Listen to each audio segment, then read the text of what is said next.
Gracias por continuar con nosotros. Como le habíamos anunciado, damos la bienvenida al economista Diego Martínez, que es el ministro coordinador de la política económica del país. Señor ministro, bienvenido. Queremos conversar con usted de varios temas. Uno de ellos es la información que yo le comentaba fuera de micrófonos, que se habla que el año pasado hubo recesión. ¿Cómo analizar la recesión cuando estamos dolarizados y cuando se habla tanto de la década ganada y que el país ya está saliendo de la crisis? Muchísimas gracias, muy buen día. En el año 2015 y 2016 la economía ecuatoriana estuvo en una recesión que se determina por una fuerte caída de los ingresos de dólares a la economía ecuatoriana. No nos olvidemos que el Ecuador es una economía dolarizada y como tal no fabrica su propia moneda. La moneda en el Ecuador viene como resultado de que exportamos al resto del mundo, de que obtenemos financiamiento tanto público como privado, de que hay inversión extranjera directa como resultado de las remesas, entre otros elementos. Esto determina que durante el año 2015 y 2016 asistimos a un fenómeno a nivel mundial en el que hubo una caída muy fuerte del precio de crudo. El precio de crudo cayó, comparado con el 2014, de aproximadamente $84 por barril, incluso a menos de $20 por barril en algún momento del año 2016. Sí, a inicios del año 2016 fue la baja más fuerte. Eso hizo entonces que el flujo de dólares a la economía ecuatoriana se reduzca muy drásticamente. De hecho, es la primera reducción de dólares 2 años consecutivos en los últimos 30 años.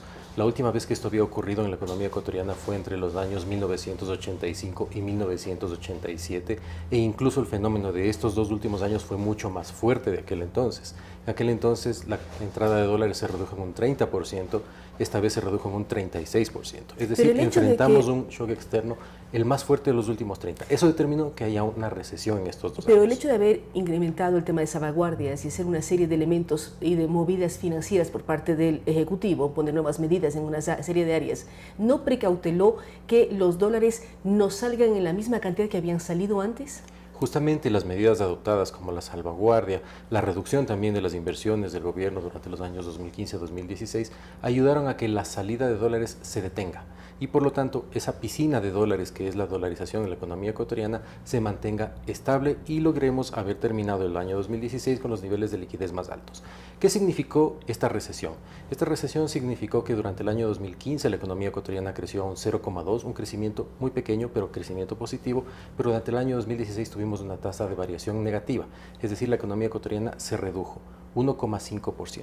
Si nosotros comparamos con una recesión, por ejemplo, la del año 99, año 2000, la economía ecuatoriana se redujo en un 4,5%, es decir, en un shock menos fuerte de lo que tuvimos a finales de los 90, la economía ecuatoriana se redujo más. Ahora, con un shock más fuerte que tuvimos en los años 2015 y 2016, la economía se redujo un poquito menos. Y de hecho, la buena noticia que ha informado el día de ayer el Banco Central es que la economía ya está en crecimiento. Es decir, luego de 5 trimestres, significa que ya al medir la cantidad que se produce en la economía ecuatoriana, en el último trimestre del año 2016 ya fue más que lo que se produjo en el último trimestre del año 2015. Es decir, ese proceso en el que la economía venía como achicándose, empieza a revertirse y la economía nuevamente empieza a producir más. Nosotros habíamos anunciado ya como autoridades económicas desde hace varios meses que veíamos varios indicadores que mostraban que la economía ecuatoriana estaba en una etapa de recuperación. Primero, la liquidez, que había crecido. Los depósitos están por encima de los 28.000 millones de dólares, depósitos en las entidades financieras privadas, que es un valor el más alto desde que estamos dolarizados. Segundo, había recuperado la liquidez agregada del sector privado, del sector público, con lo cual se permitió también que el Ministerio de Finanzas, que había acumulado atrasos durante los años 2015-2016, pudiera desde el segundo semestre del año anterior ponerse al día con proveedores. Quedan unas poquitas cosas que saldar todavía, pero la función es dejar todo completamente saldado. Y lo más importante, antes del cambio de gobierno, el ingreso de flujo, correcto, y el flujo de ingreso de dólares. Desde el segundo semestre del año 2016, el precio de crudo empezó a recuperarse.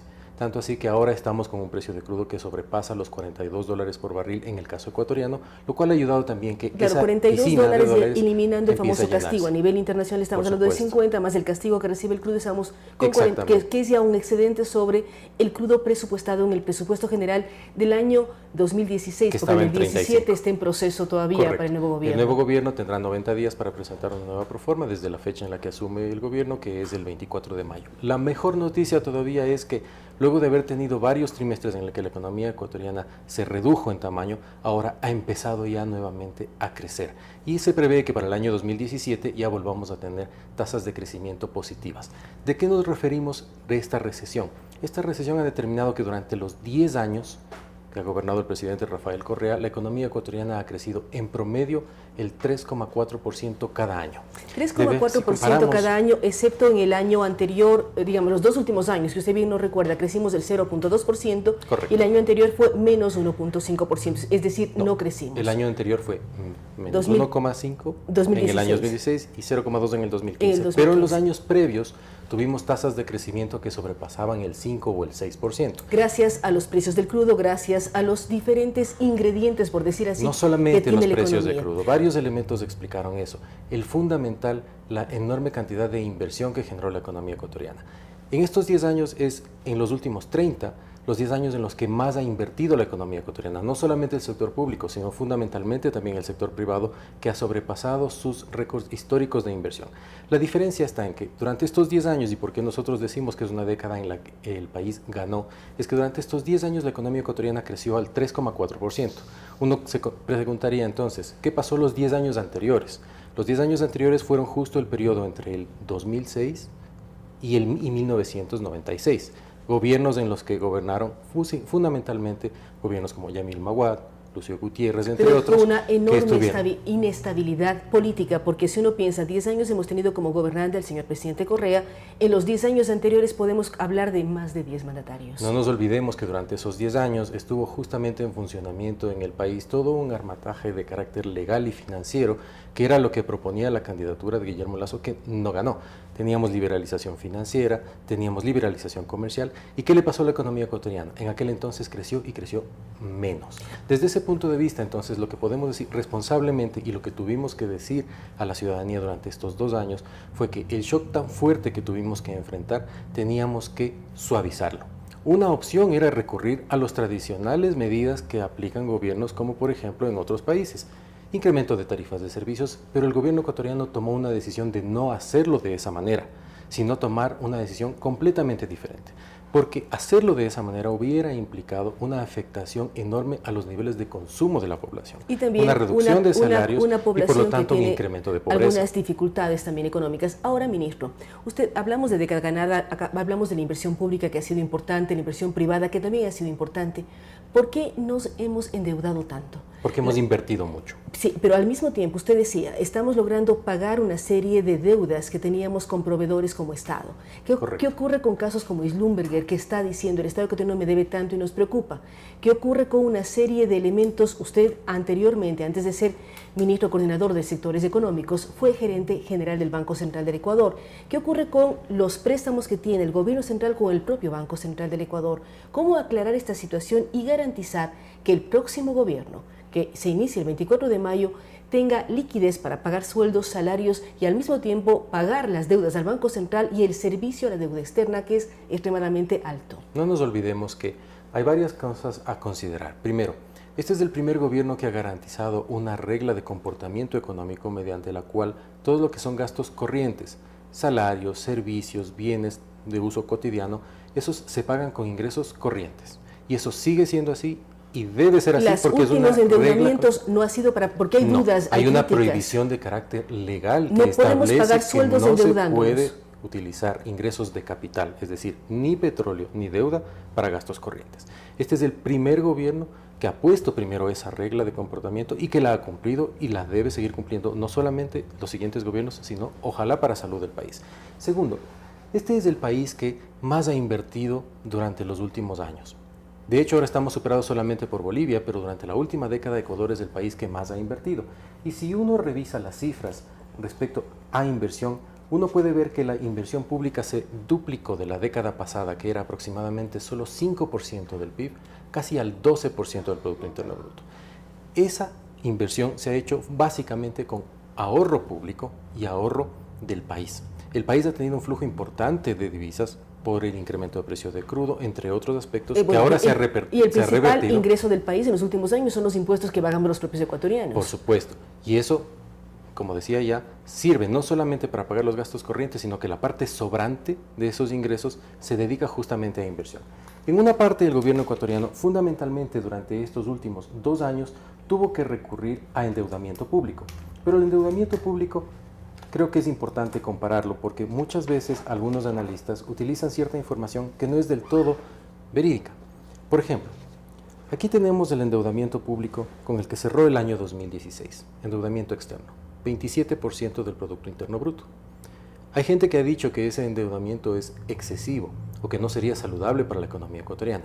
Y nosotros como gobierno hemos dicho, fueron durante estos 2 últimos años que tuvimos dificultades económicas, que tuvimos que recurrir a financiamiento extraordinario, a condiciones adecuadas, porque de hecho ya hemos regresado a mercados internacionales y estamos pagando una tasa que es de todo el endeudamiento público, incluso inferior a lo que se pagaba en el 2006. ¿Cuánto estamos pagando aproximadamente como tasa? El 5,6, cuando antes se pagaba casi el 6%. De que hemos negociado bonos al 9 punto y pico, o son unos montos altos de interés, ¿qué significa estas negociaciones frente a lo que usted nos está diciendo? No nos olvidemos que en el gobierno de Gustavo Noboa se negociaron bonos al 12%. Por lo tanto, tampoco es que nos hemos endeudado a tasas mucho más altas. Y de hecho, en la historia ecuatoriana, en el endeudamiento público, endeudamiento externo, para luego referirme al endeudamiento interno, podemos apreciar en este gráfico que llegó a sus niveles más altos, por ejemplo, en el gobierno justamente de León Febres Cordero, con niveles de endeudamiento del 82% del Producto Interno Bruto. Eso equivale en la actualidad aproximadamente a 82.000 millones de dólares, que no es sino más que el doble de lo que debe el Ecuador actualmente. En otros gobiernos, como por ejemplo en el gobierno de Yamil Maguad, el endeudamiento externo del Ecuador llegó al 70%, que equivaldría en la actualidad a 70.000 millones. Y lo que debe el país actualmente, la cifra real en endeudamiento externo son apenas 27.000 millones. Desde ese punto de vista, ¿y por qué se hablaba de elevar el techo de la deuda? ¿No estamos cerca de los 40.000 millones? Extraordinario, ni fuera de los límites naturales. ¿Por qué? Porque el endeudamiento, por ejemplo, de otros países, incluso latinoamericanos, Colombia tiene un endeudamiento frente al Producto Interno Bruto de aproximadamente el 50%, es decir, 10 puntos más de lo que tiene actualmente. Pero cuando nos comparamos en el mundo actual, decimos si Grecia entró en crisis cuando tenía tal nivel de endeudamiento y nos comparamos con Ecuador, nos preocupa. ¿Por qué hablar del... No podemos comparar Ecuador con un nivel de endeudamiento de aproximadamente el 39% con Grecia, que tiene niveles de endeudamiento más del 100%. Por eso, creo que es un poco irresponsable. Son los temas que se están mencionando y preocupan a la ciudadanía. Usted dice, hemos llegado el año pasado a 27.000 millones de dólares. ¿Por qué estamos llegando ya casi a 40.000? ¿Qué pasó en los últimos tiempos? Justamente ¿Cuáles son las cifras reales de endeudamiento externo? Que a veces hay dudas porque escuchamos a diferentes analistas de diferentes tendencias, buscamos cifras del propio Banco Central y a veces quienes revisamos la información no comprendemos cuánto estamos teniendo. No nos olvidemos que las cifras estadísticas de deuda, de las cifras de actividad real, las cifras monetarias se publican todas las semanas y todos los meses con la periodicidad habitual. Esta cifra que yo he mencionado es la que está colgada en el Ministerio de Finanzas desde el mes pasado. Mes a mes se publica el boletín de deuda. El endeudamiento externo es aproximadamente 27.000 millones y endeudamiento interno aproximadamente 12.000 millones adicionales, con lo cual llegamos a un total de 39.000 millones de deuda pública total. Hay un límite de deuda que es del 40%, pero que se relaciona con el nivel de deuda consolidado, es decir, aquella cantidad de deuda que es con actores no gubernamentales. Ese nivel de deuda está por debajo del 27%, siendo el límite el 40%. ¿Por qué hemos tenido que endeudarnos en estos últimos 2 años? Es básicamente y de manera muy sencilla por lo siguiente. El Ecuador dejó de recibir en ingresos por exportaciones aproximadamente 8.000 millones de dólares. De golpe dejaron de ingresar 8.000 millones de dólares a la economía ecuatoriana, porque cayó el precio del crudo, porque se apreció el dólar, porque devaluaron nuestros vecinos y nuestras exportaciones se volvieron menos competitivas. Es decir, de la noche a la mañana dejaron de entrar 8.000 millones de dólares por concepto de exportación. Adicionalmente también tuvimos un terremoto que afectó a la actividad económica y que generó costos. Estamos justo a un año del terremoto. Y justo fue en el año 2016. Y adicionalmente tuvimos que pagar fallos internacionales en contra del país por aproximadamente 1.100 millones de dólares adicionales, lo cual significa que a la caída del precio, si le añadimos la caída que hay que compensar a las empresas petroleras porque ya no era rentable, muchas empresas quebraron en el mundo justamente durante estos años, la economía ecuatoriana dejó de tener durante el año 2015 y 2016 ingresos por aproximadamente 10.000 u 11.000 millones de dólares. Si uno tiene 11.000 millones de dólares menos, había 2 posibilidades. La una posibilidad era tomar financiamiento, que se ha tomado financiamiento solamente por 5.500 millones de dólares, o dejar de gastar y dejar de invertir, con lo cual el efecto en pobreza, crecimiento y desigualdad para los ecuatorianos habría sido realmente grande. La decisión que tomó el gobierno ecuatoriano fue de suavizar ese shock externo muy fuerte, el más fuerte que hemos tenido en los 30 años, justamente para evitar que se traslade a pérdidas de bienestar de la población. Han sido 2 años muy complicados, 2 años muy difíciles, pero la buena noticia es que la economía ecuatoriana está recuperándose. Dejamos un gobierno con una economía ya en recuperación. El próximo gobierno encuentra la liquidez más alta que ha tenido la economía ecuatoriana, con lo cual sabrá tomar las decisiones adecuadas, tanto para el sector público como para el sector privado. Sabrá llegar a las mejores decisiones ya en lo que sea su plan de gobierno y todo lo demás. Estructurará su presupuesto, pero dejamos una situación económica estable, con alta liquidez y con las cuentas saldadas. Entonces, ¿de qué se queja la oposición cuando usted nos da toda esta información en donde dice el economía está en crecimiento, las cuentas están saldadas, hay liquidez en el sistema? Porque hay preocupación de varios sectores empresariales de la producción frente a cierta incertidumbre que vendría a partir del nuevo gobierno. Hay algunas voces que dicen que la economía ecuatoriana debería tener una participación del sector público diferente de la que ha propuesto el gobierno de la Revolución Ciudadana. El gobierno de la Revolución Ciudadana propuso un estilo de gobierno que se basa en 3 ejes. Primero, recuperar la capacidad salarial de los ecuatorianos, es decir, que su ingreso crezca. De hecho, nunca antes había crecido tanto como ha crecido en estos 10 años. Hemos llegado a unos niveles en los que las familias han crecido mucho en su ingreso. 2, en favorecer justamente a los trabajadores. De hecho, en estos 10 años es la primera vez en la historia desde que la economía ecuatoriana está dolarizada que los asalariados se llevan la mayor parte del ingreso anual que genera la economía ecuatoriana. Y el tercero, un Estado fuerte que brinde servicios a la sociedad, como por ejemplo en lo que son servicios de salud, educación, seguridad, justicia, entre otros. ¿Hay muchas cosas que mejorar? Por supuesto que sí. Esto es un terreno en el que siempre hay que seguir mejorando para llegar siempre a los más altos estándares a nivel mundial. Pero hay una perspectiva de pensamiento económico que dice que los estados no deberían encargarse de esto y que todo debería ser provisto por el sector privado. La pregunta que nos debemos hacer los ecuatorianos es, ese modelo que proponen algunos analistas que dicen, por ejemplo, que el endeudamiento es muy alto y hemos demostrado que no lo es, ese modelo, decía, ya vivió el Ecuador, ya lo vivió en los 80, ya lo vivió en los 90 y la respuesta es obvia, no nos fue mejor. En aquel entonces, cuando los servicios públicos no eran prestados por el sector público, sino que eran privatizados, educación, salud, entre otros, seguridad inclusive, no nos fue mejor como economía, no nos fue mejor como país. La pobreza incluso era muchísimo más alta, la desigualdad era muchísimo mayor. Hay muchas cosas que seguir trabajando. El Ecuador tiene un reto importantísimo en esta nueva etapa de la economía, en la que hemos sentado unas bases de infraestructura con las que nunca antes había contado el país, que es justamente lograr la competitividad en un marco internacional ante un escenario adverso que es de dólar apreciado. No nos olvidemos que la economía ecuatoriana tiene una característica distinta a la de cualquier otro país en el mundo. Somos una economía dolarizada y por lo tanto tenemos que garantizar que el flujo de dólares por exportación siempre sea mayor que el flujo de dólares por importación. ¿Y cómo garantizar que la dolarización se mantenga? Porque hay varias dudas también frente al sistema monetario. Si uno hace un análisis y hace una encuesta en las calles, los ecuatorianos son conscientes de los problemas que presenta la dolarización frente a competitividad con nuestros vecinos, pero dan seguridad interna sobre inversiones, inflación, devaluación, fenómenos que no hemos vivido en el siglo XXI. La dolarización tiene sus ventajas así como sus desventajas y el gobierno ecuatoriano ha aprovechado grandemente todas aquellas ventajas. Uno de los principales indicadores justamente es la liquidez de la economía ecuatoriana. Aquí tengo en este gráfico la liquidez de la economía del año 2000, economista. La más alta desde que estamos dolarizados. Hablamos de liquidez, pero si uno va al sector privado o va al sector público, hay una cartera sin pagar muy fuerte que genera al mismo tiempo que el sector privado no pague a sus proveedores porque en un momento dado el sector público le debe. ¿Por qué hablar de liquidez cuando uno se puede reunir con empresarios, con amas de casas, con cualquier sector de la economía y dicen hay problemas de liquidez porque a todos nos deben dinero? A ver, no confundamos temas de liquidez con problemas de dificultad para el pago de ciertas deudas, son dos cosas completamente diferentes. Por supuesto que en estos 2 años de recesión la economía ecuatoriana y algunos sectores de la economía han tenido menores ventas que en otros años y por lo tanto quizás dificultades para pagar algunas de sus deudas. Pero esto no es lo que ocurre a nivel agregado de la economía. De hecho, a nivel agregado de la economía, la liquidez es más alta. Lo que sí ha ocurrido, por ejemplo, es que la banca durante estos 2 años contrajo su colocación de crédito y solo empezó a expandirla durante los últimos 2 trimestres del año anterior y el primer trimestre de este año, justamente porque ellos tenían un temor.